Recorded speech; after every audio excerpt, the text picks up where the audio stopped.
প্রকৃতির দিক থেকে বরিশাল সেরা। আর আজকে আমি আপনাদের দেখাবো কীর্তনখোলা নদীর পাড়ে অবস্থিত 30 গোডাউন এলাকা, আর এর সৌন্দর্য তো অতুলনীয়।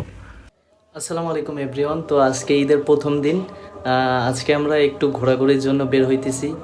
তো ভাবলাম যে আজকে ছোট একটা ব্লগ করি আপনাদের জন্য, আপনাদেরকেও দেখাই আমরা যেই যেই জায়গায় ঘুরবো, আপনাদের সাথেও শেয়ার করি এই বিষয়গুলো।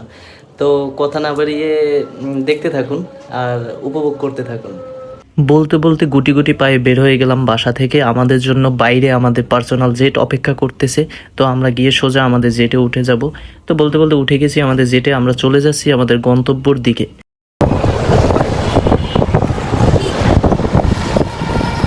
যেতে যেতে আমার চোখে একটা জিনিস পড়লো, আমার মতো হাজারো অসহায় মানুষ রাস্তায় নেমে গেছে। আর কুরবানির সময় কেন তারা রাস্তায় নামে এটা খুব ভালো করেই আপনারা সবাই জানেন, এটা নতুন করে বলার কিছুই নেই। আর এটি হচ্ছে আমাদের বরিশাল জাদুঘর। যদিও আমি ভিতরে কখনো ঢুকিনি, বাইরে থেকে দেখতে খুবই সুন্দর লাগে। ভিতরে কি আছে বা না আছে সেটা আমি জানি না, আপনারা এসে ঘুরে দেখতে পারেন ভিতরে কি আছে না আছে। আর এই জায়গাটা তো মোটামুটি সবাই চিনেন, বরিশালের মধ্যে যারা আছেন, বরিশাল মুক্তিযোদ্ধা পার্ক। তো এটা নিয়েও নতুন করে বলার কিছুই নেই।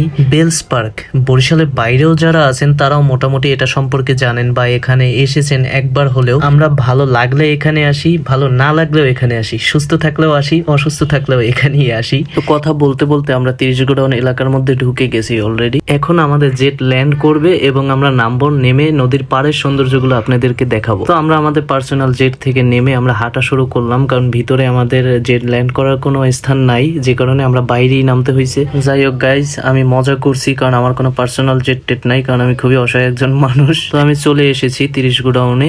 এখন আপনাদেরকে আমি নদীর পাড়ের ভিউগুলো দেখাবো। আমি ভিতরে ঢুকেই আমার ছোট বোনকে বললাম, দে ফোনটা আগে দে, আগে কিছু ছবি তুলে নিই। তো ছবি তোলা শেষে আবারও হাঁটা শুরু করলাম। আপনারা একটু জাস্ট ফিল করেন, এরকম একটা নদীর পাড়ে এরকম একটা রাস্তায় হাঁটার মজাই কিন্তু আলাদা। এখান থেকে আপনারা পুরো 30 গোডাউনের ফিলটা নিতে পারবেন মোটামুটি।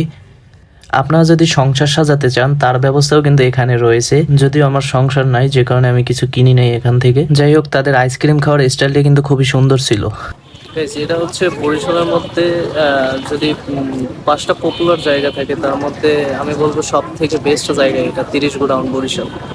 তো গাইস, আজকে ভিডিওটা এই অবধি থাকবে, কেননা আজকে আমি আর ভিডিও করতে পারিনি বা সম্ভব হয়নি আমার দ্বারা। তো আবার নতুন কোনো ভিডিও, নতুন কোনো স্থান নিয়ে আপনাদের মাঝে আসবো। আল্লাহ হাফেজ।